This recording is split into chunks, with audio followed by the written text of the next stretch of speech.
예, 오늘 하루의 정치 뉴스 알아보고 분석해보는 뉴스 인앤아웃으로 신율의 뉴스 정면 승부 출발해 볼 텐데요. 오늘도 YTN의 이우영 아나운서 함께하겠습니다. 안녕하십니까? 안녕하십니까, 이우영입니다. 저는 아까 오면서 올림픽대로에서 봤거든요. 네. 근데요, 차가 고장 난 줄 알았어요. 왜죠? 온도가 네.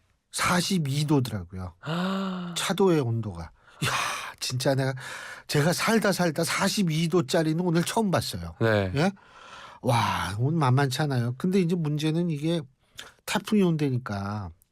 이 태풍이 내일 저녁부터 이제 남해안과 제주도로 북상을 해서 모레는 이제 이 점점 올라오니까 이 한반도 이 우리 대한민국 전역을 또 강타하고 이게 수도권을 관통한다는 얘기도 있어서 아유, 정말 걱정이 많아요. 그런데 오늘 그렇게 더운데 네. 이 절기상으로 입추더라고요. 가을의 시작. 네. 이게 옛날에 우리 조상들의 지혜가 상당히 뛰어났는데 네. 이게 이제 지구가 좀 이상해지니까 그 지혜가 안 먹히는 거죠. 네. 네. 참 그럼에도 이렇게 더운 날이 이어지다 보니까 가을이 좀 빨리 왔으면 좋겠다라는 생각도. 진짜 그래요. 네, 정말 듭니다. 지긋지긋해요. 네. 자, 오늘은 그래도 러닝 안 입고 왔네. 러닝을 입은 적은 단 한 번도 없습니다. 러닝 입었던 것 같은데. 아닙니다. 자꾸 그렇게 오해를 하시게끔 하시면 안 됩니다. 네. 러닝을 입은 적은 없다는 점 다시 한번 말씀드리고, 제가 뛰는 러닝은 좋아하는데. 예. 네. 자, 가을이 되건 여름이 되건 YTN 라디오는 유튜브로도 만나실 수 있습니다. YTN 라디오 유튜브에서 검색하셔서 좋아요와 구독 부탁드리고요. 신율의 뉴스 정면 승부에는 좋아요와 댓글 부탁드리겠습니다. 자, 오늘 어떤 얘기부터 시작해 보죠? 네, 조금 전에 이제 태풍 얘기도 해주셨는데요. 태풍으로 가장 큰 영향을 받고 있는 잼버리 이야기부터 해보도록 잼버리. 하겠습니다. 예. 자, 태풍 카눈의 북상으로 2023 새만금 세계 스카우트 잼버리 야영장을 떠나는 대원들이 서울, 경기, 전북, 충남, 충북 등 8개의 시도로 이동을 합니다. 당초 수도권을 중심으로 대부분 인원을 이동시키기로 했는데 숙소 마련이 여의치 않아서 충청권까지 권역을 넓혀서 숙소를 마련했다고 합니다. 오늘 잼버리 조직위원회에 따르면 156개국 3만 7천여 명이 버스 1,014대를 이용해서 이동한다고 하는데요. 정부가 확보한 숙소는 경기가 64개소, 서울이 17개, 그리고 인천 8개, 충북 7개 등 총 128곳입니다. 사실 서울 지역에서 홈스테이가 할 수도 있다 이런 이야기도 나왔었는데 홈스테이는 없는 걸로 지금 전해지고 있고요. 갑자기 어떻게 홈스테이 하려고 자기 집 내놓는 사람이 많지가 않죠. 네. 예. 그리고 그래서 숙소 대부분은 지자체나 기업 등에서 마련한 대학 기숙사, 공무원, 기업 연수원, 교육시설 등이라고 합니다. 버스는 국가별로 배치가 됐고요. 숙소 도착 시에 원활한 의사소통을 돕기 위해 통역 요원이 배치된다고 합니다. 대원들을 전국으로 분산 수용한 것은 수도권 숙박난에 따른 고육지책으로 보이고요. 다행히 실제 이동하는 대원의 수보다 숙소 수용 가능 인원수가 많아서 우려하던 숙소 대란은 없을 것으로 보입니다. 또 참가자들의 안전한 이동을 위해서 경찰 헬기 4대가 항공에서 지휘를 하고요. 순찰차 273대가 동원된다고 합니다. 대원들이 전국적으로 흩어지면서 11일 서울에서 열리는 K-팝 공연과 폐영식에 교통 혼잡이 예상된다고 하는데요. 대원들은 이 11일에 열리는 K-팝 콘서트를 보기 위해 다시 한번 서울에 집결한 뒤에 다시 숙소로 돌아갈 예정입니다. 그렇기 때문에 혹시나 11일에 이제 서울에서 출퇴근하시는 분들은 이날 교통 상황도 체크해 보시는 게 좋을 것 같다라는 생각도 드네요. 저도 이날 차 가지고 오면 안 되겠네요. 네, 그렇죠. 이게 여기 근처잖아요. 근처니까. 네, 이 근처니까요. 오늘 몇 대 버스가 동원되는지 아세요? 오늘 1,014대요. 맞아요. 네, 그 1,014대가 올 거거든요. 네, 그렇죠. 네, 생각해 보세요. 네. 그 외에 버스 그 차고지 가보면은 버스들 쫙 있는데 그거 사실 몇십 대 안 돼요. 네. 야, 1,000대가 넘는 버스 아마 우리가 인류 역사상 볼 수 있는 최대의 버스의 집결이 아닐까 이런 생각도 드네요. 아마 상암 월드컵 경기장 근처로 도로에도 이제 어느 정도 주정차가 이루어져야 될 것으로 보여서 정말 극심한 교통 혼잡이 예상되는 상황입니다. 자, 말도 많고 탈도 많던 잼버리 대회 1,000억 원이 넘는 세금이 쓰였습니다. 여야 공방이 예상되고 있는데 다음 주 16일에 국회 행안위 현안 질의가 예정이 되어 있는데요. 이상민 행안부 장관 출석을 할 텐데 어떤 부분을 여야가 집중적으로 따져봐야 할까요? 따져볼 거는 많죠. 하지만 이제 상한금으로 왜 결정했느냐 이런 부분을 이상민 장관한테 물어볼 수는 없어요. 네. 왜 그러냐면 이거는 2015년 9월 박근혜 정권 당시에 결정이 됐기 때문에 이 부분에 대해서는 좀 그렇고 다음에는 이제 기반시설 문제인데 이 기반시설 문제는 사실은 문재인 정권의 문제일 수 있어요. 그러니까 이것도 이상민 장관한테 물어보기는 어렵고 네. 단지 이상민 장관한테 저거 할 거는 뭐냐면 화장실, 샤워실 이게 이렇게 부족하도록 왜 놔뒀는지 그리고 예를 들면 화장실하고 샤워실에 있어서의 위생 문제 이거를 왜 그렇게 청소라든지 이런 데 문제가 발생했는지 이런 건 따질 수가 있겠죠. 그다음에 하나는 뭐냐면 그건 이상민 장관한테 따지는 것은 아니지만 앞으로 이렇게 해라고 요구할 수 있는 건 뭐냐면 우리가 어제 얘기했던 그 예산 집행 부분 있죠. 이거 뭐 계속 나오던데 말이에요. 뉴스에. 이 부분에 대해서는 사실 좀 따져야 될 겁니다. 그렇기 때문에 이 부분과 연루된 공무원들 같은 경우에도 지금 좀 긴장을 할 수밖에 없는 상황이 아닌가 이런 생각이 들죠. 네. 네. 사실 뭐 행안부 장관 이외에도 여가부 장관에 대한 책임 공방이 그렇죠. 계속 펼쳐지고 예. 있습니다. 그 여가부 장관 문제도 저는 좀 문제가 있다고 보는 게 네. 이분이 국회에 나와서 뭐 잘 되고 있다, 뭐 문제가 없다 이런 식으로 얘기를 한 거거든요. 그러면 이전에요. 네. 이전에 그러면은 그 근거 없는 자신감의 출처는 어딘지도 따져 물어봐야죠. 제가 볼 때 여가부가 제일 좀 책임을 느껴야 되지 않을까 이런 생각이 들어요. 여가부, 전라북도 그리고 뭐 부안군 뭐 이 순서가 아닌가 이런 생각이 들죠. 네. 자, 다음 소식으로 넘어가 보도록 하겠습니다. 오늘 예정됐던 민주당의 혁신안 발표가 이제 미뤄졌습니다. 김은경 더불어민주당 혁신위가 공천룰 개정을 꺼내들면서 계파 갈등이 고조될 조짐을 보고 있는데요. 혁신위 관계자에 따르면 어제 저녁 문자 메시지를 통해서 설문조사 결과 최종 확인 후에 혁신안을 발표하려 한다면서 혁신안을 미루겠다는 계획을 발표를 했습니다. 오는 10일로 연기됐다라고 하는데요. 혁신위는 당초 오늘 대의원제 폐지를 비롯해서 총선 공천룰 관련 혁신안을 모두 발표할 예정이었는데 설문조사 결과에 대한 검토가 끝나지 않은 데다가 공천룰 개정에 대한 추가 논의가 필요했던 것으로 지금 보이고 있습니다. 공천룰의 경우에는 당내 계파 간 신경전이 첨예한 사안인 만큼 신중하게 접근해야 되는 상황인데요.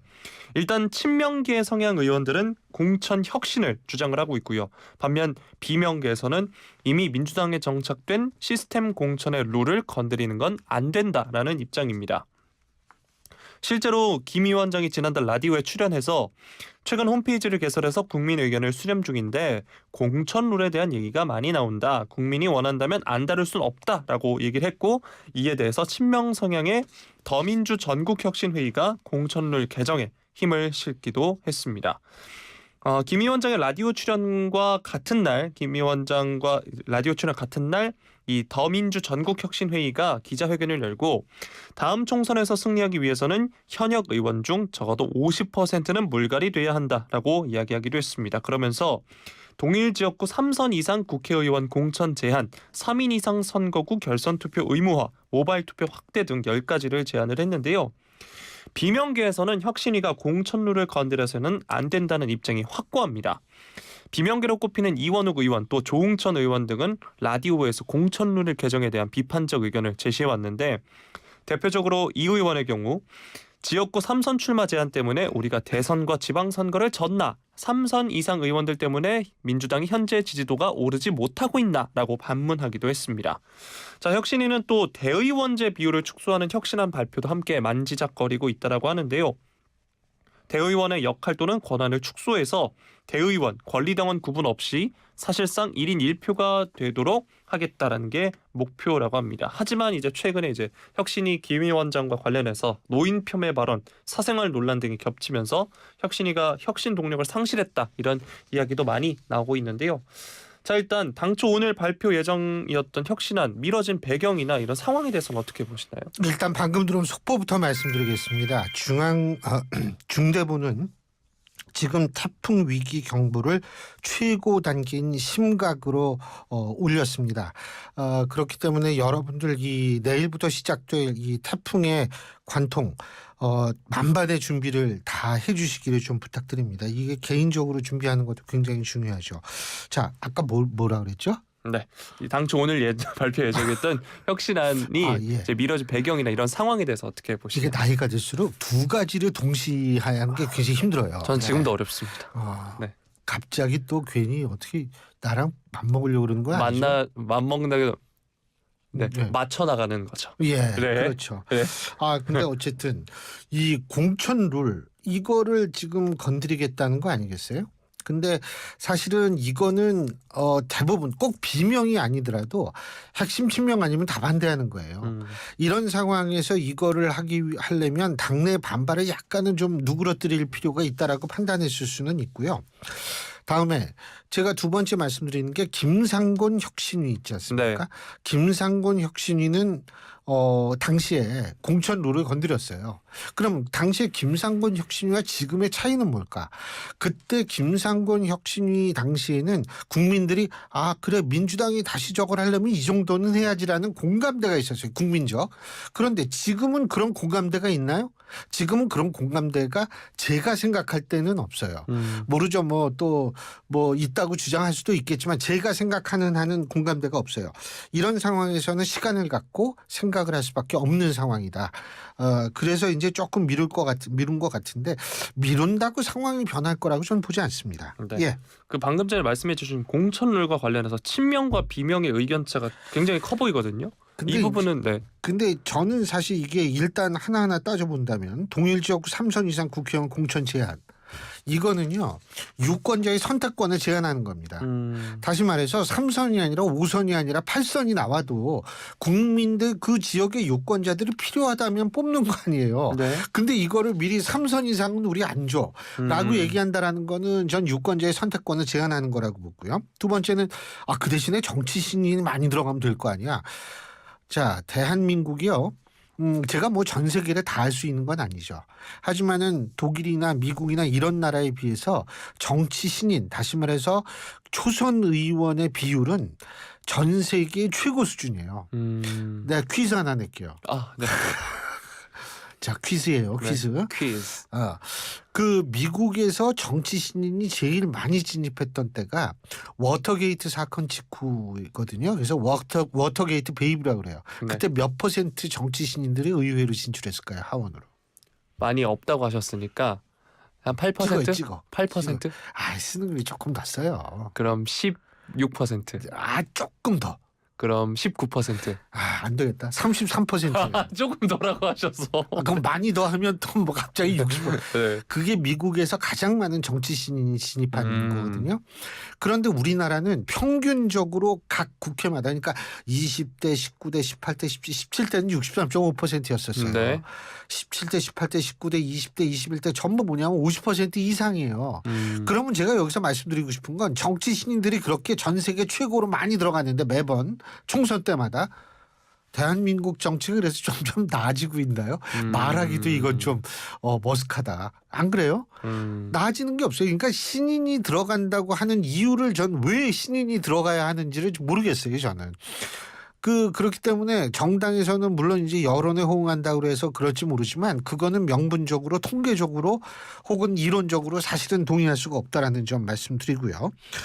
마지막으로 한 가지 더 말씀드리자면 모바일 투표를 확대한다. 네. 모바일 투표가 얼핏 보면 좋죠. 선거의 4대 원칙 퀴즈 이건 고등학교 때 배웠을 거예요. 보통, 평등, 비밀, 자유요. 직접. 네, 직접. 네. 자유를 참 좋아하시네. 네. 자유 좋지. 그럼요. 네. 자유 좋죠. 자유 좋죠. 네. 예. 네. 자유 좋은데. 너무 자유분방해서 제가. 그래, 네. 맞아요. 보통 평등 직접 비밀인데요. 네. 모바일 투표가 왜 그렇게 모바일 투표 그렇게 좋으면 다 하죠. 예? 전 세계에서 다 하지 못하러 가가지고 투표해요. 그런데 모바일 투표를 안 하는 이유가 있어요. 첫째, 모바일 투표를 하게 되면 이게 뭐 집단으로 모여가지고 투표를 하는지, 그쪽에 찍어야지 이거, 이런 식으로 투표를 하는지 알 수가 없어요. 네. 비밀 투표가 보장이 될 수가 없어요. 네.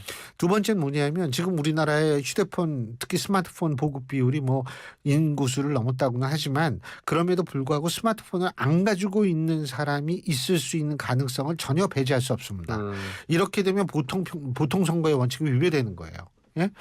그리고 사실은 이게 평등 그리고 거기에다가 이제 이 여러 사람이 모여가지고 막 선동할 수 있잖아요. 이 사람을 찍어야 돼. 막 이렇게 될 수 있잖아요. 네. 그러니까 아웃 오브 컨트롤에서 통치에 물렁인 상태라는 거죠. 그래서 모바일 투표라는 게 얼핏 보면 참 좋은 것 같은데 이거 문제가 많습니다. 특히 정당 내에서는 각 계파별 조직이 이게 활동을 하게 되면 민주주의의 가장 기본인 당원들의 민심이 그대로 당심이 그대로 표현된다라고 어느 누구도 보장할 수 없다는 거죠. 이런 부분을 생각해 봤을 때에는 정말 미안한 얘기지만 민주당 혁신위가 얘기하는 이러한 것들에 대해서 저는 그렇게 많이 동의하기가 좀 힘들어요. 네. 예.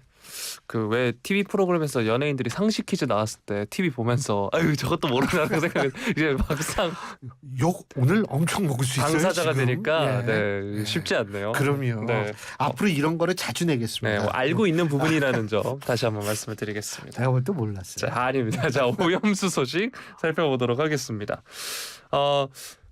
박구현 국무조정실 국무 1차장이 오늘 일본 오염수 관련 일일 브리핑을 했는데요. 일본 후쿠시마 제1원자력발전소 오염수 방류를 앞두고 이뤄진 한일 실무자급 협의와 관련해서 지난달 10일 한일 정상회담에서 논의된 사항을 실현하기 위한 구체적 협력 방안에 대해 상당한 수준의 공감대를 형성했다라고 밝혔습니다. 그러면서 다음 회의 일정은 외교 채널을 통해 조율할 것이다라고 얘기를 했는데요. 앞서서 지난달 25일 한일 당국이 일본에서 국장급 협의를 진행한 바 있습니다. 당시 이제 지난번 정상회담 리투아니아에서 열린 정상회담을 한번 살펴보면 윤 대통령이 이제 기시다 총리에게 요구한 사항들이 있는데요. 방류 점검 과정 한국 전문가 참여, 방류 모니터링 정보 실시간 공유, 방사성 물질 농도 기준치 초과 시 즉각 방류 중단 및 해당 사실 공유 등을 요구한 바 있습니다. 박 차장의 이번 발언은 이들 요구사항에 대한 양국 논의가 긍정적으로 이루어지고 있다는 설명으로 풀이가 되고 있다고 하고요. 이 한국 전문가의 방류 과정 참여에 문제가 없다고 판단한 것으로 볼 수 있냐고 기자가 질문을 하자 파견 최종 결정은 국제원자력기구가 하는 것이라면서도 실무협의 등 여러 단계에서 일본 측이 현재까지 크게 반대 의사는 없지 않았나 생각한다라고 답변하기도 했습니다. 또 일본 측이 오는 18일 미국 캠프 데이비드에서 열리는 한미일 정상회의에서 오염수 방류에 대한 지지 표명을 할 것으로 요구하고 있다라는 조선일보 보도와 관련한 질문도 있었는데 사실이 아닌 것으로 안다라고 하면서 전제 자체가 사실이 아닌데 그에 대한 정부 의견을 말하는 것도 적절하지 않다라고 말을 했습니다. 자, 당초 전망대로라면 이제 이번 달 오염수 방류가 이뤄질 것으로 보입니다. 정상회담 이후라는 얘기가 나오고 있는데 우리 측 요구사항 중 가장 중요한 부분이 우리 전문가 참여인데요. 예. 크게 반대가 없었다는 박 차장의 발언을 봤을 때 우리 전문가가 참여한다고 보는 게 맞겠죠? 일단 첫째 이번 달일 확률이 높은 것이 11월에 후쿠시마 현의 지방의회 선거가 있어요. 그다음에 후쿠시마 인근 현에 있어서 두 개 현에서 또 선거가 있거든요. 그렇기 때문에 그리고 이제 내년 1월에는 대만 총통 선거가 있습니다. 네. 그리고 4월에는 우리나라 이 총선이 있거든요. 그러면 일본의 입장에서 볼 때 최소 이 방류에 의한 정치적 영향을 최소화시키려고 할 거예요. 자기네 지방선거에선 자민당이 이겨야 된다고 생각할 네. 거고, 그리고 대만 총통 선거에서는 중국의 우호적인 정권이 들어서기보다는 중국에 좀 이 각을 세우는 정권이 들어서는 게 동북아 안보에 중요하다고 생각할 수 있고요. 우리나라도 마찬가지예요. 그런데 우리나라 총선에도 관심을 갖는 게 마찬가지인데 그렇다면 왜 8월이냐? 이거 빨리 방류를 해가지고 방류를 하면 IAEA가 방류 인근 해역의 방사능 농도의 변화 그리고 삼중수소 농도의 변화를 데이터로 발표를 할 겁니다. 그러면은 이제 일본 정부 이렇게 얘기하겠죠. 봐라. 이 별 차이 없다. 이 별 차이 없다라는 거. 이렇게 과학적인 데이터를 들이게 되면 들이대면은 어떤 현상이 발생하냐면 그 반대를 하던 쪽도 사실은 조금 이제 그러는 거죠. 그래서 이 점을 일단은 이 말씀을 드리고 8월달에 방류. 두 번째는 제가 말씀드리고 싶은 것은 지금 이 지지 선언을 한다라는 것은 사실은 이 지지선을 한다는 건 말이 안 된다는 얘기예요. 왜 그러냐 하면 우리 정부가 지지를 하는 게 아니에요. 아니 어떤 나라가 니네 오염수 방류 지지를 한다 이게 아니고 우리 정부는 뭐냐면 이게 IAEA가 일단 오케이 한 이상에서는 일본의 주권 사항이 되는 거거든요. 그럼 일본의 주권에 대해서 우리가 왈가왈부를 할 수가 없어요. 예? 왈가왈부하면 반발밖에 없습니다. 우리나라 영토인 독도를 가지고 일본이 왈가왈부하면 우리가 가만히 있지 않습니까? 바로 영토도 주권에 속하는 거니까 네. 우리 가만히 안 있죠. 네. 이런 논리로 생각하시면 돼요. 그러면 지금 가장 합리적인 선택은 뭐냐? 지금 아까 말씀하신 그거 있잖아요. 우리 왜 전문가. 파견해가지고 네. IAEA하고 같이 네. 후쿠시마 그 현지 사무소에 파견해서 계속 모니터링하는 거. 그다음에 수치 우리가 실시간으로 받는 거. 그다음에 이게 혹시 농도가 높아지면 스톱시키는 거. 이 정도가 가장 레셔널 초이스라는 거죠. 합리적 선택이라는 거죠. 그래서 저는 지금 현 상태에서는 그것이 최선이라고 생각을 합니다. 물론 지금 야당 굉장히 반대하고 있지만 그 야당의 반대라는 것이 그렇게 반대를 했을 거면 좀 일찍 했어야죠. 2년 전부터 했었어야죠. 왜 지금 그렇게 반대해? 저걸 하면 과연 진짜 효과가 있다라고 생각할까? 두 번째, 과학적인 데이터를 가지고 반대를 하면 전 세계도 설득될 수 있을 정도의 객관적인 과학적인 데이터. 근데 그런 건 아직 들어보지 못했어요. 그건 좀 안타깝죠. 네. 자, 마지막 소식 살펴보도록 하겠습니다. 쌍방울 그룹의 대북 송금 사건에 연루된 이화영 전 경기도 평화부지사의 재판이 변호인의 중도 퇴정으로 1시간 만에 또 파행됐다는 소식인데요. 수원지법 형사 1부 심리로 오늘 열린 이 전 부지사의 외국환거래법 위반 혐의 등 42차 공판은 이 전 부지사 측 변호인인 법무법인 덕수와 검찰의 날선 공방으로 시작이 됐습니다. 자, 지난 공판에 이어 이 전 부지사의 변론을 전담한 법무법인 해광 측 변호사가 불출석을 했고요. 검찰은 이에 대해서 피고인이 국선 변호인을 통해서라도 다음 재판을 진행할 수 있도록 조치해달라 재판부에 요구를 했습니다. 그런데 법무법인 덕수의 이제 변호사가 오늘 변호인으로 출석을 했거든요. 멀쩡하게 나온 변호사를 두고 국선 변호인을 운운하는 것은 변호권에 대한 심각한 침해다. 유령 취급하는 것이냐라면서 검찰의 언성을 높이기도 했습니다. 앞서 이 전 부지사의 아내가 그동안 혐의를 부인하던 남편의 검찰 조사 태도가 최근 일부 바뀌자 해광에 대한 해임 신고서를 제출을 했고요. 이 전 부지사가 이날까지 부인과 입장 조율을 하지 못하자 해광 측이 지난 재판에 이어서 오늘도 출석하지 않은 겁니다. 이에 대해 법무법인 덕수 측이 법무법인 해광으로부터 오늘 재판에 나가달라는 얘기를 듣고 왔다. 이 전 부지사와 협의하겠다고 하면서 재판부에 휴정을 요청을 한 겁니다. 검찰과 덕수 측의 대립은 변호인이 최근 검찰이 재판부에 제출한 추가 증거에 대한 의견을 밝히면서 격화되기도 했는데요. 이 검찰이 제출한 조서를 보면 이 전 부지사가 쌍방울의 경기도지사 방북 추진을 요청했다. 당시 도지사였던 민주당 이재명 대표에게 쌍방울이 비즈니스를 하면서 북한에 돈을 썼는데 우리도 도지사 방북 신경 써줬을 것 같다는 취지로 보고를 했다는 취지로 진술을 한 내용이 담긴 것으로 알려졌고요. 이와 관련해서 이제 법무법인 덕수 측의 김 변호사는 피고인으로부터 검찰의 회유와 협박이 있었다는 진술을 받았고 해광 측도 증거에 대한 내용을 부인하겠다고 해서 증거 관련 의견을 제시한다라고 밝혔습니다. 그러면서 이제 계속해서 이제 검찰과 변호사 간의 이제 언성이 오갔고요. 결국 재판 절차 진행 논의를 위해 공판은 10분간 휴정이 되기도 했습니다. 이 덕수 측 변호사가 이어서도 결국 재개된 재판에서 이 전 부지사의 의사와 무관한 검찰 추가 증거에 대한 의견서, 재판장 기피 신청서, 변호인 사임서를 차례로 제출을 했고요.